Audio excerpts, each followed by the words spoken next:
En Kids Kitchen esta semana, ¿qué tendremos? Vamos a comer una rica carbonada. Así que todo fresco y que el choclo sea con coronta. Esta vez una edición temática. Qué buena la onda disco, ay, a mí me encanta, mi música favorita. Además del humor, ¿Te imagináis yo? De cocinera de un regimiento. Me haría chupete. Que soy ordinaria, Cristo Meneghel. Y el calor de nuestra conductora. ¡Nos vemos!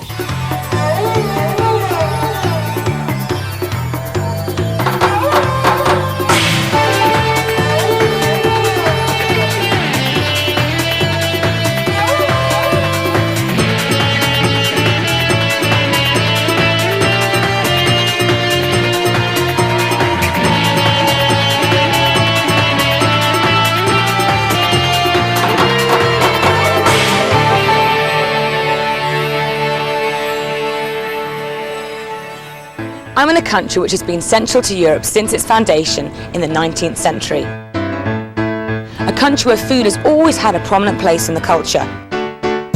Yet it's a cuisine that's often been condemned as stodgy or boring, but the truth is it's more complex. So, ladies and gentlemen, meine Damen und Herren, welcome to Germany. Germany might not be the first place people think of for quality eating. But when you realise that it's the home of pretzels, frankfurters, sauerkraut, potato salad, hamburger and our favourite cakes, wines and beers, you know that the German influence on the world of eating is incredible. And the Germans love nothing more than a great meal and a big drink.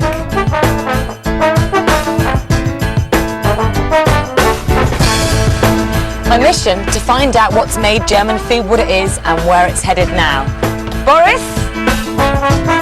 I'm going to start my journey by exploring the incredible diversity of Berlin cuisine, before heading northwest to the German fishing capital, Hamburg.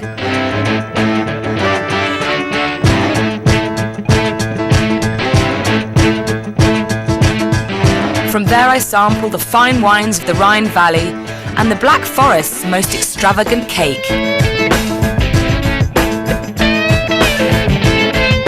Then it's on to beer and sausage country around Bamberg, before facing the chaos of Munich's original and best Oktoberfest. Throughout Germany's history, Berlin has been a centre of art, science and education, attracting a cosmopolitan society, a diversity of culture, and of course, food. This all ended abruptly with the partition of the city at the end of the Second World War. But the fall of the Berlin Wall in 1989 brought back Berlin's capital status and its incredible vitality.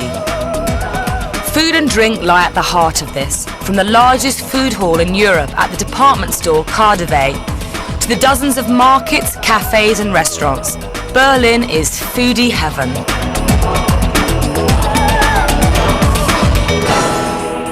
German Jewish culture has influenced the entire Western world, especially the United States, where words like kitsch, schmaltz and chutzpah are as much part of the language as bagels, kosher pickles and chicken soup are part of the diet.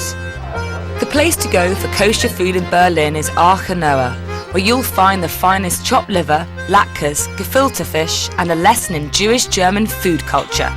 It's a cultural link that goes back to the origins of Yiddish, a blend of Hebrew and upper-class German from the 15th century, as I soon learned from the restaurant's most regular customer, Dr. Martin Unger. It's almost as if there's this melting pot, a language melting pot, a cultural melting pot. Right. But when it's taken to other countries, it's the food becomes a language in itself. Of because course. People take all the influences and they have these foods and then they take them to another country. Because bagels, for example, are everywhere in America, aren't they? Even here, it's coming backwards. From America. Because originally, you must remember that the bagel came from Poland, Yes. over 100 years ago. Classic bagel breakfast is bagel, cream cheese and smoked salmon. And you were telling me that there's a special reason for having cream cheese in your bagel. Yes, that was because it takes away the thirst. Because don't forget, the actual the lux or Salmon, or yeah. the salmon, it's a smoked salmon. So it's quite salty. It's very salty. So you would be extremely, extremely thirsty. So they put the cream cheese on top. To kind of dilute it and give you... It's really Whoever thought interesting. of that was very ingenious. Very clever. Gefilte fish, meaning filled fish, is usually made with fresh carp stuffed with a blend of fish, egg, breadcrumbs and onions, served cold with a sweet and colourful beetroot salad. After all this talk, I think we should try this gefilte fish. By all means, try it. It's such a fantastic colour, isn't it? It's a lovely combination. I need to have a bit of the fish, a bit of the stuffing, and a bit of the beetroot. Is that right? Right. Yes. Okay. And then you see the difference. What does it taste like?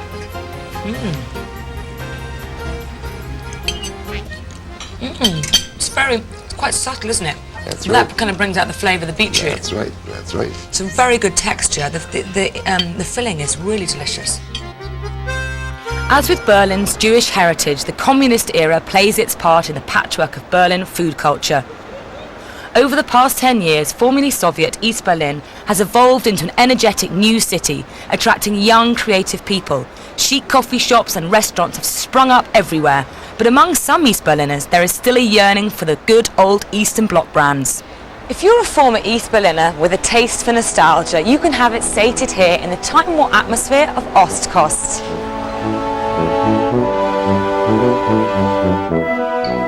This curious assortment of pickles, biscuits and canned foods may seem bizarre to Western eyes, but Ostkost is a living tribute to the comfort foods of communist Berlin. Now these rolls have achieved cult status, but true aficionados say they have never tasted the same since the demise of the old communist bakeries, which found themselves unable to compete in the new age of capitalism. Strange but true.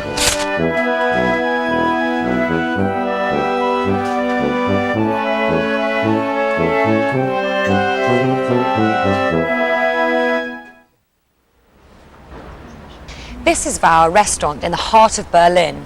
Modern German cookery is all about taking traditional ingredients but making lighter dishes. The signature dish here at Wow is knuckle of pork with kohlrabi and crayfish.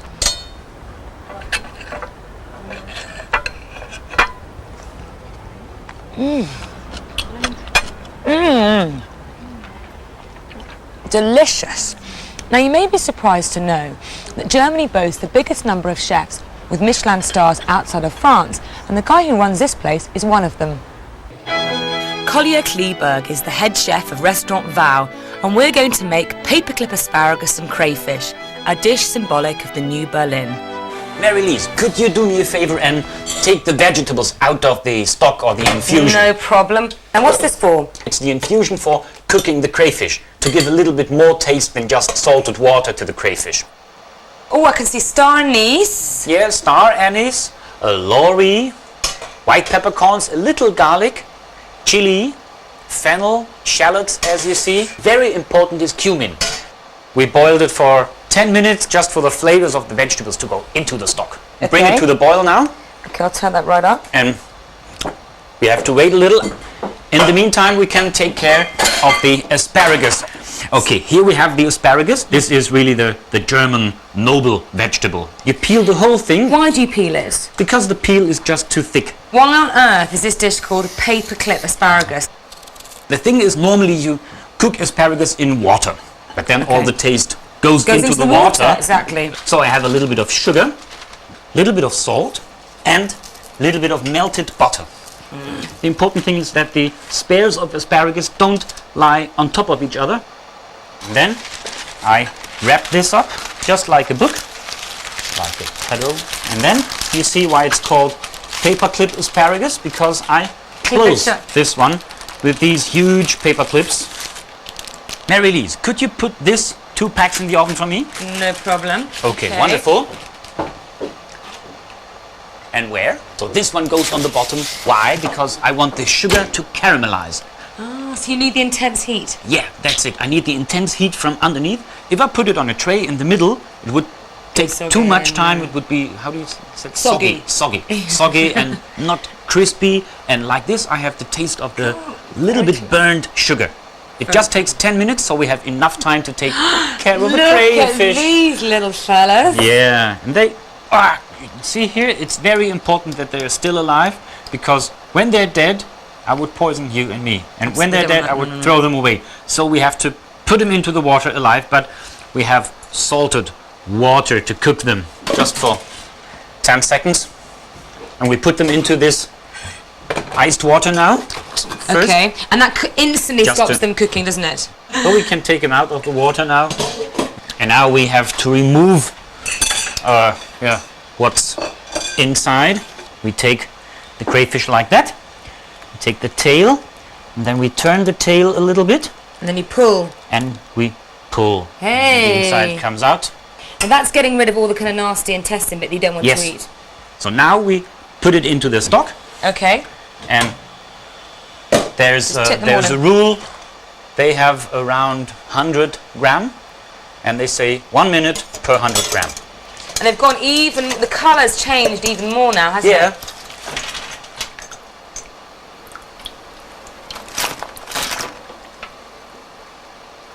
Now we take out the tails and we take out the claws. The tail I just turn around and I squeeze the tail just Yeah. like this, a little bit, and then I take the outside away. Oops, they're still alive. I could just Yeah, eat that that's- right now. Yeah, in fact, that's the pure taste. Okay. In fact, we are nearly ready. You could do me a favor and brown a little butter in this saucepan. I'm gonna chop a little truffle. You could have a look at the asparagus. Look at that. Little bit of magic. Yeah, that's right. That's Okay. perfect. Okay, there's your This brown one's butter. ready. Yeah, brown butter. Salt. A little bit of salt. And, okay, crayfish goes in now. We add a little lime juice. We add the truffle. Just toss Let it it mix, around okay. a little bit. And I'm gonna open your cadeau, your springtime present, I'm ready for the- cadeau.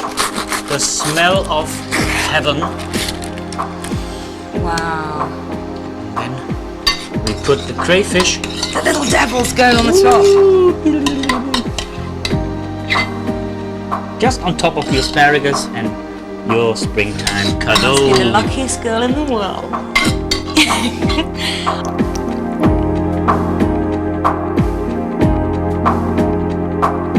And I've got the wine that matches the taste of the asparagus, the crayfish, and the chervil just perfectly. This is a 2001 Riesling, Westhofener Riesling from Wittmann, and this is just perfect with its acidity and fruitiness. That is delicious, really. So Can we go? we go on now. You know, I'm not going to use my knife and fork. This is no fork and knife dish. This is Put it away. tear it open. This is All our hard work. a fun dish. Okay, here we go. Crayfish. Wasn't it good?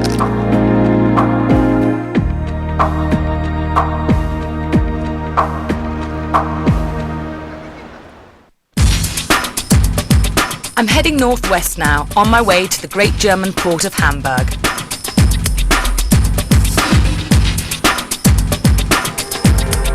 This is Hamburg, the port city from which 5 million people emigrated to the USA, Canada and Australia between 1850 and 1934, taking with them the special dishes of the various German regions. Today, Hamburg is renowned for its vibrant nightlife and the thrills and spills of the Reeperbahn.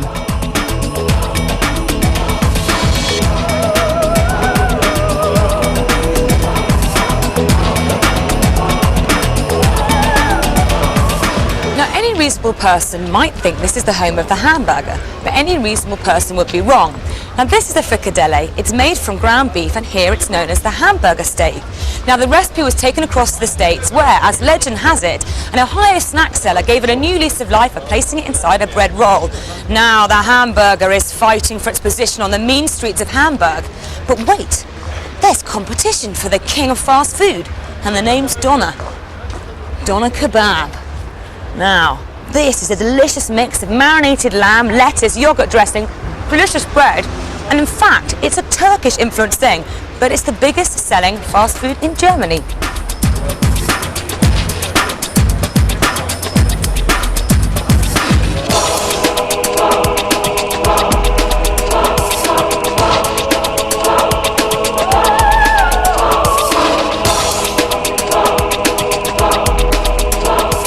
Now it's Sunday morning and no matter what you've done the night before, if you're a true hamburger, the fish market is the place to come.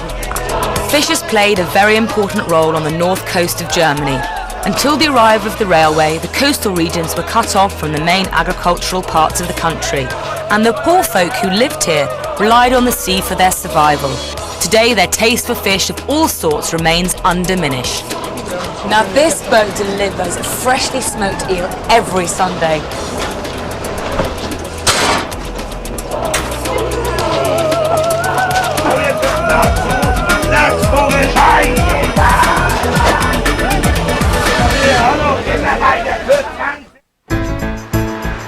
Right, time to leave the city and head into the German countryside. Germany's prosperity is directly linked to the humble potato, which made it possible for the land to sustain a growing population over 3 centuries. Not surprisingly, Germans can use potatoes for almost anything. In Lubeln, there's even a potato hotel. Here you can enjoy the delights of potato soup, potato schnapps, fried potatoes, boiled potatoes, or drink potato juice for medicinal purposes. That is absolutely revolting. You could even be a couch potato yourself, or just slap it all over your face as a moisturising treatment. This is a very strange sensation.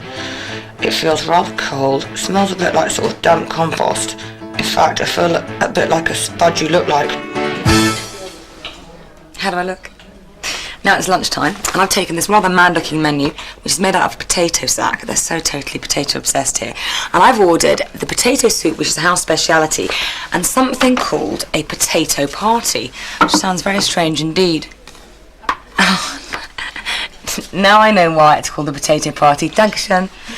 Because it's potato schnapps. I think I'm going to start with the soup, healthy after my little detox.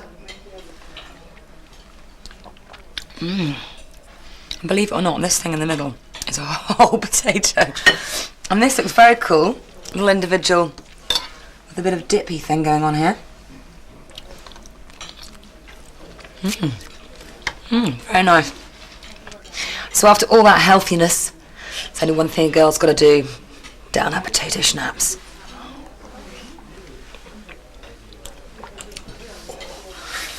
It's got a kick like a mule.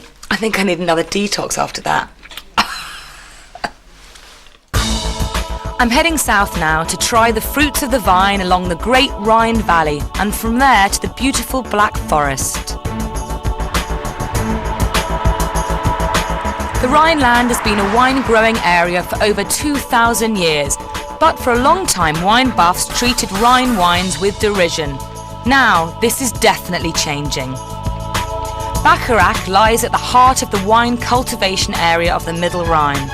They like to make their wine a little less alcoholic and slightly sweeter here, and German Riesling is becoming increasingly popular, particularly in America. Jochen Ratzenberger's vineyard is renowned for its high-quality wines, in particular its Sekt. The German wine, especially the Riesling, it's very healthy and very fruity, and so it is, because of this, it's a big renaissance at this moment. And do you think it's because it's so delicious with certain foods? This is right. We also eat often Thai food also, and it's very delicious. It's fine in smelling and also in tasting, and it's very light in alcohol, and it's very healthy. I have to say, I love Thai food, and it is the perfect wine to drink with it. So what sect are we going to try? It is from our estate, from the winery Ratzenberger, and it's a Riesling Brut Sekt of the year 1999. It is very fruity because of long time sunshine, and it's very ripe, and we also have it minimum 2 years on the yeast, and because of this it's very fine, it's very mineralic taste, and also very fine bubbles. Well, I think we should try some of these fine bubbles. Oh, I'd like to try it with you together. Absolutely. Okay, let's do it. Perfect. Now this is very popular in America, isn't it? This particular type of sect here we have. It is very fruity. It's a lot of kinds of fruits. You have peach, apricot, and also citrus. Prost. Prost.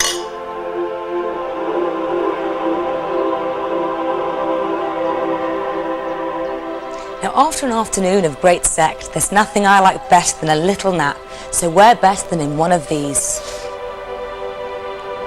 Hotel Lindenwert in Rudesheim have transformed these traditional wine barrels into cosy little rooms, so nighty-night.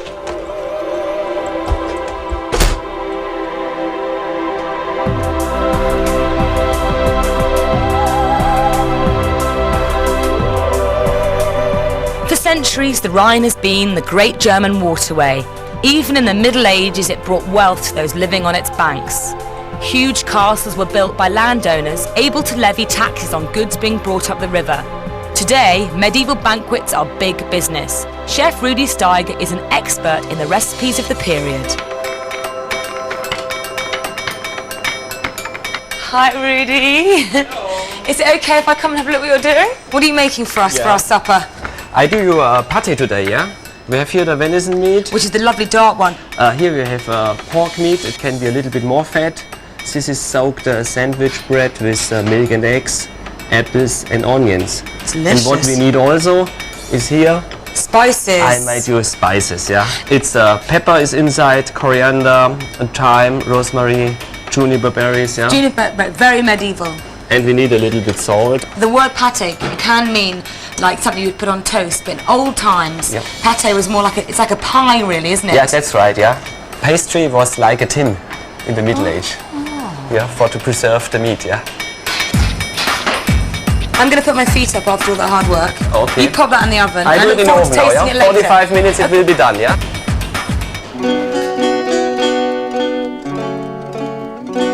Pork and venison pate. Du bist reich, du bist schön. Und schon sehne ich mich nach deinem süßen Monde. Sehr, sehr gut. Sanft wie Mondenschein. Really delicious. Rosenblätter. Beef consommé. Now we're going to have the second course. And as you can see, this is the bread bowl. It's like bread that's been dried out in the oven, so it's quite hard. And inside is my beef consommé, which I'm going to have a go at. It's delicious. It's like a really good beef stock. And inside there's some carrots and some leeks and some cabbage. It's actually really tasty. Pike perch dumplings.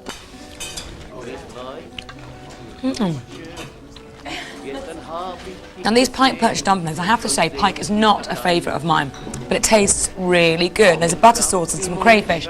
But I'm telling you something, this bread's obviously been left over since the medieval times. You could stone a crow with this stuff, and I can't even break it. Oh, hey!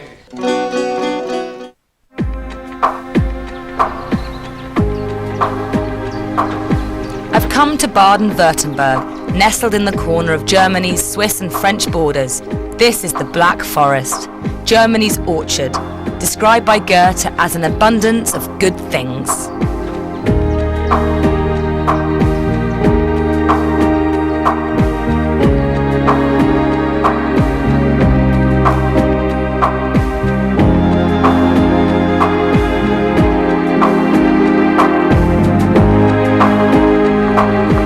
This is where three of the great elements of Germany's culinary tradition come together.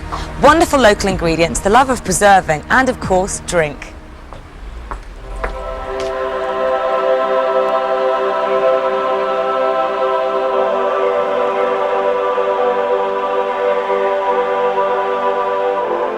Schnapps is the great German contribution to shot drinking. It can be made from a variety of different ingredients with all kinds of flavours, and the Germans like to use it as a chaser with the local beer.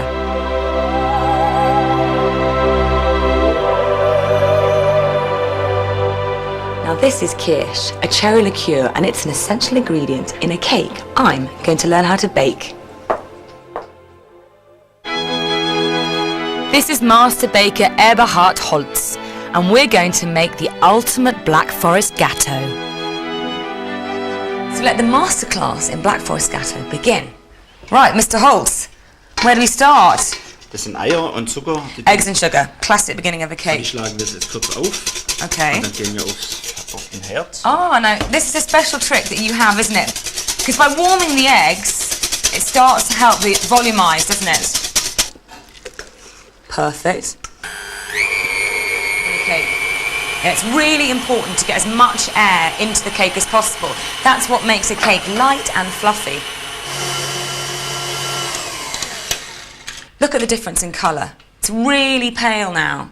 And this is a mixture of cocoa powder and flour. And we're going to fold it in really gently. Because, again, we don't want any of the air to escape here. So really gently fold it in. That's good. Yeah. Now we're adding some melted butter. Okay, now we're going into our double-lined tin. And this ensures that the cake is going to be really, really flat. Perfect. And that's 20 minutes? 20 minutes. Perfect. Cherries now. Because the juice here is going to be part of our cake, isn't it? So we need to make our sauce, don't we? A little. A little of the juice, okay. About a tablespoon and a half of sugar. Now this is really fine flour. It's used in the same way as corn flour. It's going to add as a thickener. So this is a really fantastic ingredient I've never ever come across before, and it's like a roasted peel of lemons, which is then dried out and then it's whizzed with sugar. Ah, now cinnamon, classic ingredient. Wow, that smells so good. Now this is going to thicken our sauce over here, which is boiling. That juice has come up to the boil. Now the reason why you don't add the flour to a large quantity of liquid is it would make it go lumpy. So you get a smooth consistency first, and then you add it into the liquid. And you'll see in a minute this will get really thick and delicious. Okay, now it's time to put the cherries in.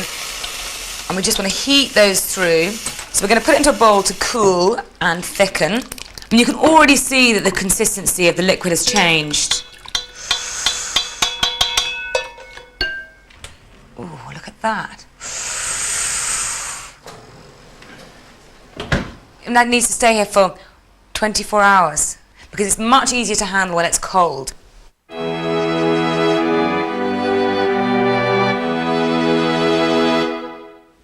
Now the fun bit, putting the cake together. Okay, so we're going to divide it up into layers now. Because it's been left for 24 hours, it's really settled and it makes it much, much easier to work with. We're going to get a layer of chocolate on this. Now that's actually going to go in the fridge and rest and go completely solid, which will form a sort of bottom to the cake. They used to do pastry like this, but that's much heavier. This is a much, much lighter way of doing it.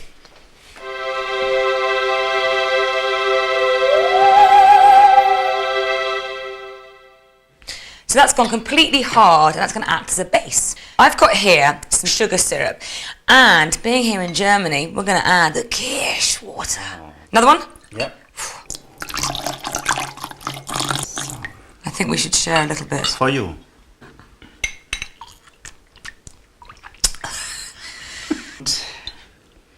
Kirschwasser. Ah.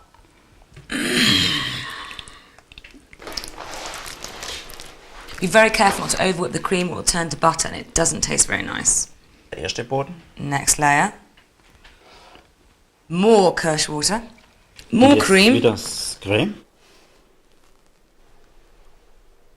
Some more cream to cover the outside.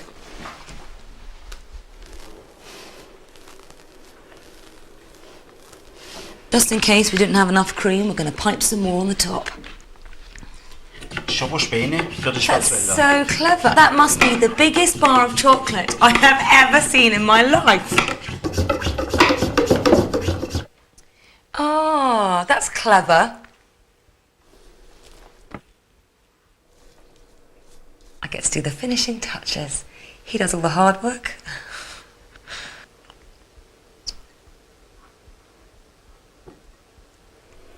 Bravo, well done, very good.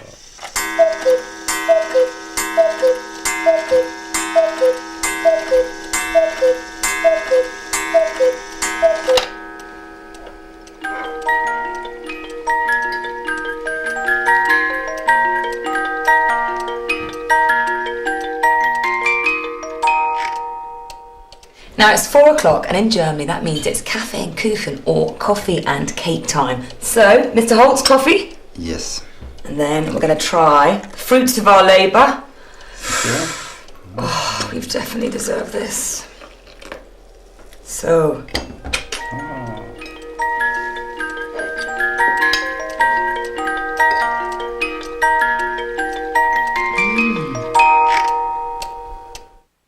Well, I'm on my way to beer and sausage country now, stopping off at the brewing town of Bamberg before hitting the Oktoberfest in Munich. The average German eats around 67 pounds of sausages per year. At a time when meat was scarce or too expensive, Germans learned to use every part of the carcass, which is where the sausage comes in. And with over 1,500 varieties, Germany can surely claim to have the best Wurst in the world. There are 3 basic categories: Brühwurst or fresh sausage, Kochwurst, pre-cooked sausage, and Rohwurst, raw cured sausage. Now, around these parts, this fella's the daddy. And you show the daddy respect. You don't shove him in a bun and smother him in ketchup. The Frankfurter is to be savoured and enjoyed all on his own. The ideal accompaniment to sausage is sauerkraut, and to make sauerkraut you need cabbages, and the Germans grow billions of them. Now, there's a technique to this. You just push the leaves down, like that. Give it a little gentle push, and then... Yes! Blimey. I can hardly pick it up.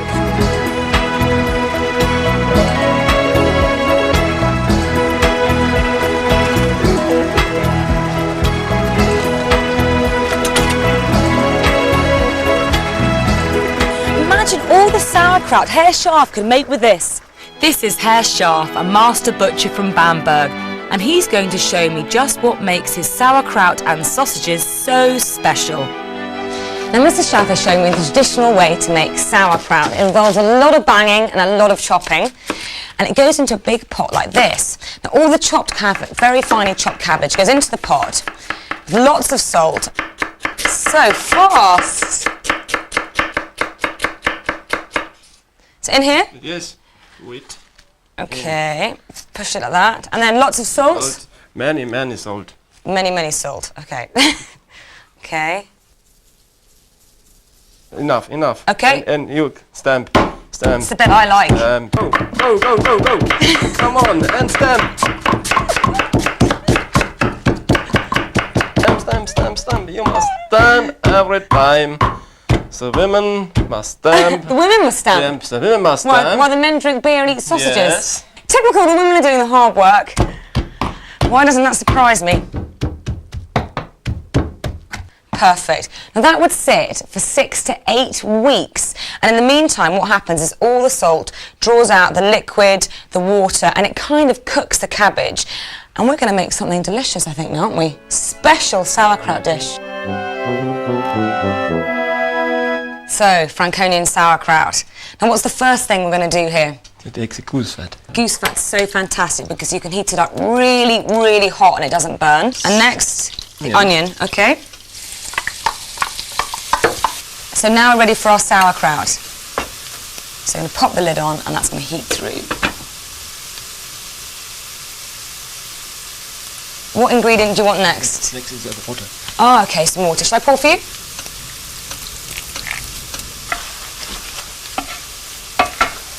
Smells great already. So the lid goes on? Yes. And it cooks for how long? 20 minutes. 20 minutes, okay, perfect. And look, it's all bubbling and delicious. Look at that. Very good. But now we're going to add the real flavours, aren't we? Yes, we took in the apples. Okay. And the berries. The berries. Now these, I love, these are juniper berries. How many? 5. 5. What? And then my favourite, speck. This is like a German bacon. It's a smoked meat and it adds the most wonderful seasoning to the dish. Of course, some German wine. And then we leave that for 25 more minutes? 35. 35 minutes.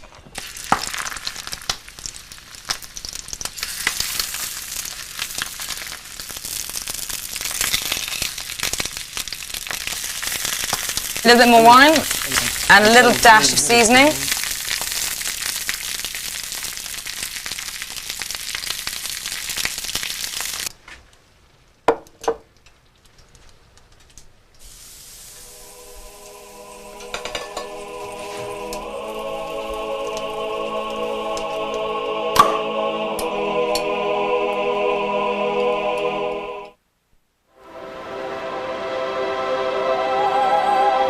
In the Middle Ages, clean water was scarce, so beer was the chosen drink for most peasants. It's a wonder any work got done at all. Bamberg is famous for still using the traditional methods of brewing, and it has the most breweries in Germany. The monks used to call beer liquid bread, so they could drink it during Lent. Today, Bamberg's 9 breweries are commercially run, but they still use the methods of the medieval monks to produce some of the best beer in the entire world.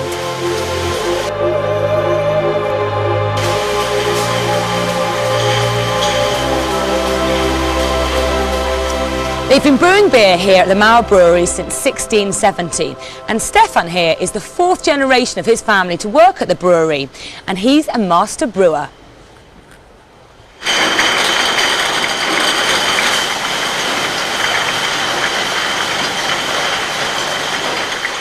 So in your opinion, what should you look for in a good beer?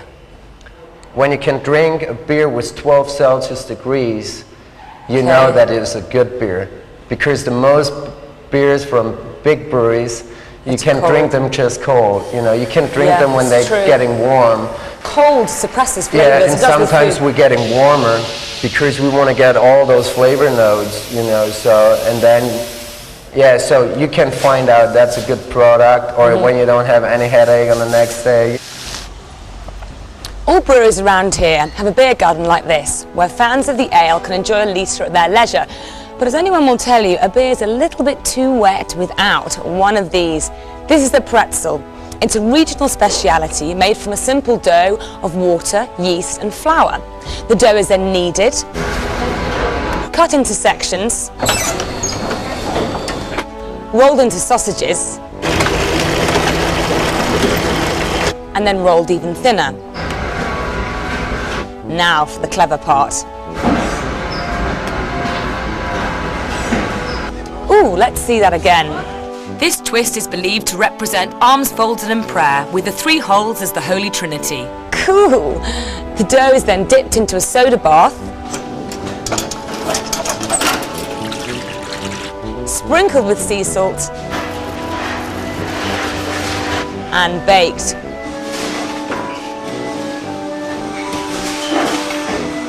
With the Germans' devotion to bread, they believe the pretzel will bring you good luck, prosperity, and spiritual wholeness. So here goes.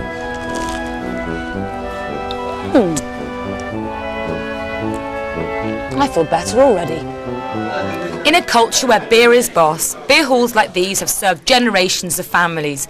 There are drinking societies, or Stammtisch, which have their own space which no one else can occupy, and the lucky few even have their own beer glass lockers. I've been invited to Stefan's Stammtisch, which meets here every week to chat, discuss the week's events, and of course, drink beer. Cheers!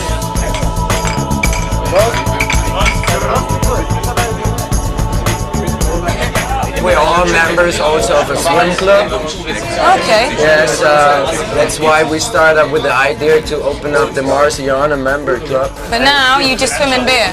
Yeah, now we swim in beer.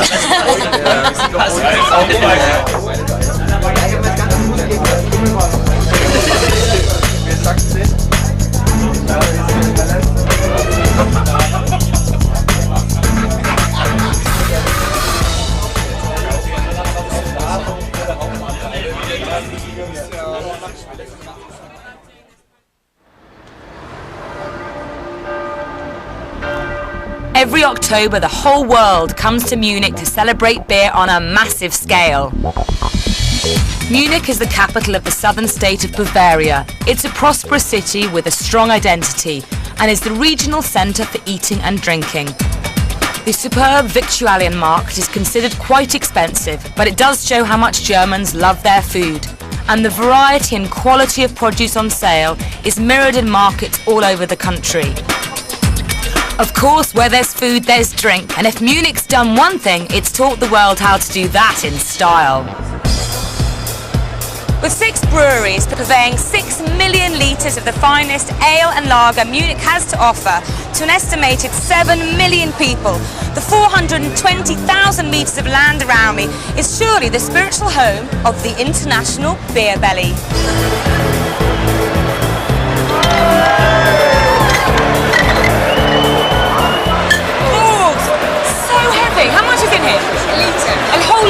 blimey. With the waitresses hold like 5 in one hand. I can hardly live this one. The Munich Beer Festival is the original and best, and only beer brewed in the city can be served here. When you drink this much beer, you have to fill your belly with plenty of hearty food to soak it all up. And each day, thousands of chickens, pork legs, sausages and pretzels are washed down to the sounds of the ever-present Umtata bands.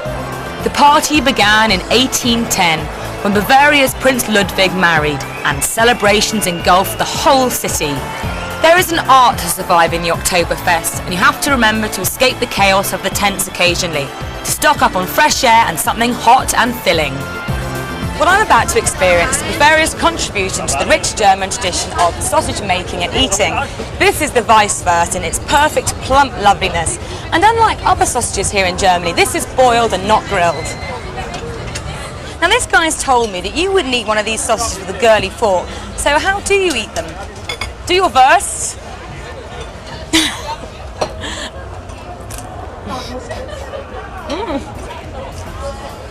Kind of squeeze it in your mouth. Bavarian tradition is big at Oktoberfest, in dress, drink and food. And once you've caught your breath, enjoyed the fun of the fair and had your fill of sausage, you just have to dive back into one of the tents for more beer and dancing, beer and music, and well, beer.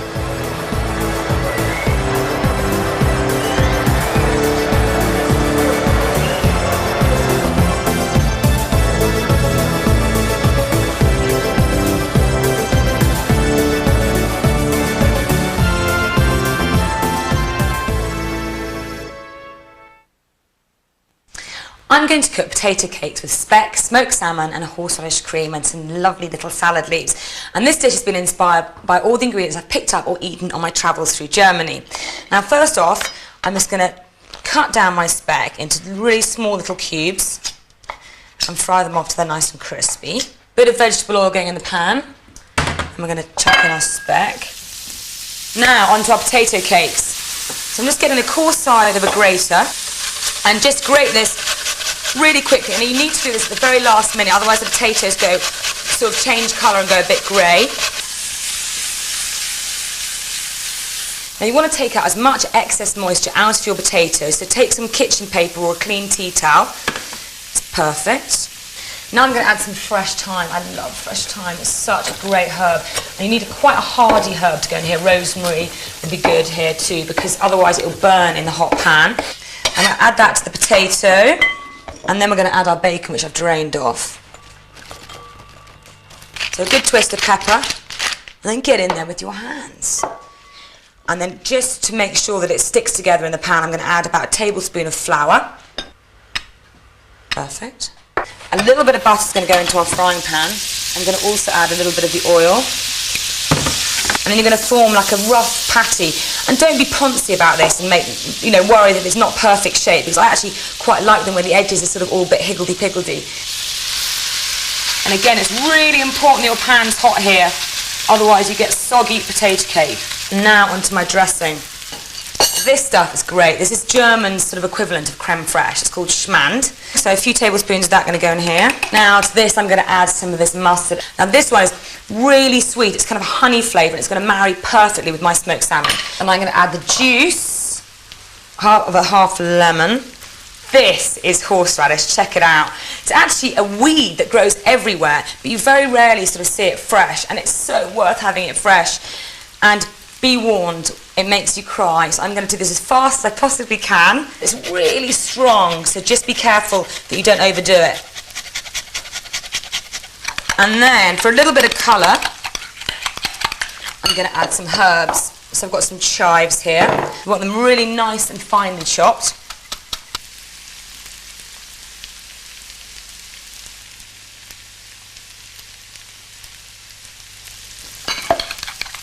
Give it a really good stir. So, it's going to take our potato cake. So I've got some smoked salmon here. which is really good hand-cut smoked salmon, not the pre-sliced stuff. Just going to put that on top of our potato cake like that. A little bit of dressing on the salad. I'm just going to pile that on top. And then finally a twist of pepper.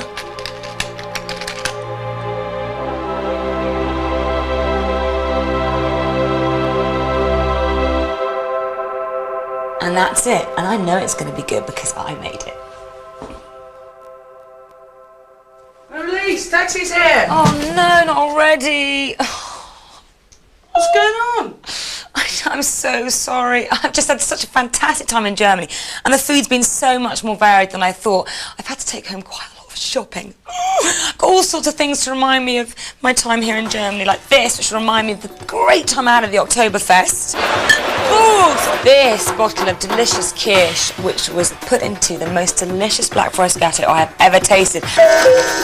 And of course, a little piggy to remind me of all those delicious and very, very, very huge amounts of sausages that I've eaten since I've been here.